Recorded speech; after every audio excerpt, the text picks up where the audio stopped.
What's up guys, it's Sinan back to another video, and with this virus thing going around in the world and the NBA most likely won't come back in a couple of months, today we'll be going through my predictions of the NBA awards. Let's get right. I just hit a lick with the box, had to put the stick in the box. Pour up the whole damn seal, I'ma get lazy. I got the mojo deals, we been trapping like the 80s.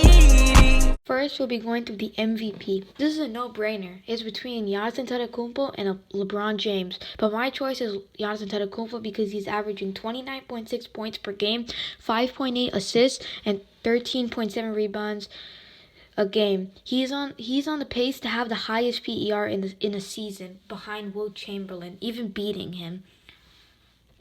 Next is the Rookie of the Year, and my pick is Ja Morant. It's kind of a no-brainer because, he's been averaging 17.6 points per game for the entire season, 6.9 assists a game, and 3.5 rebounds per game. He really is leading the young Memphis Grizzlies to the 8th seed into the playoffs and facing the Lakers hopefully in the first round. He really is a good player, one of the best rookies in his draft class. If maybe Zion, played more games, they would have had a better argument. But for this one, it's kind of obvious I'm giving it to Ja Morant. Next is Sixth Man of the Year, and I'm giving it to Montrezl Harrell. I know there's going to be some disagreements out there, but I think Montrezl Harrell is having a really good season. He's averaging 18.6 points per game, 1.7 assists a game, and 7.1 rebounds per game. He's really helping the Clippers with their bench unit, especially with Lou Williams, but I'm not going to give it to Lou Williams this year because I know some of us are really tired of him just winning it all the time, so I'm going to give it to Montrezl Harrell, and especially helping a good team in the Clippers for a playoff final spot. Next up is Defensive Player of the Year, and I'm giving it to Anthony Davis. Anthony Davis is, really helping the Lakers a lot, especially not just scoring-wise, but also defensive-wise. He's averaging 2.4 blocks a game and 1.5 steals a game.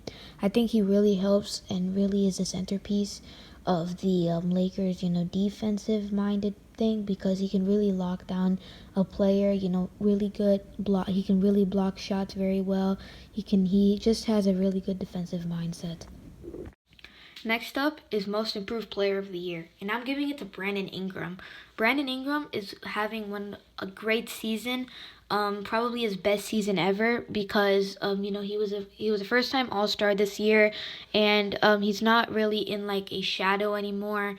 He's not really the second, maybe even third player. He's maybe, if not the best player on the Pelicans, maybe second behind Zion Williamson. That's a good debate, but yeah. Last year he was averaging 18.3 points per game. It was pretty good behind LeBron James, but this year he's averaging 24.3 points per game. Huge increase, and I'm really giving it to him because, they're really fighting for a playoff spot. Hopefully they can make it as maybe a first seed, and hopefully they can, face LeBron James. Have Coach of the Year, and no bias in here, but I'm gonna give it to my Raptors coach, Nick Nurse. Nick Nurse is having a great season, especially with the second year with the Raptors. Right now the Raptors are the second seed in the East. He is one of the most defensive minded coaches in the NBA. He's really leading a Raptors team that everybody assumed was gonna be a 6-7 type of seed or not even make the playoffs, and leading them to a second seed, which is very impressive of a coach like him. So that's my pick. Thank you so much for watching. Please subscribe and smash that like button, and remember to stay safe.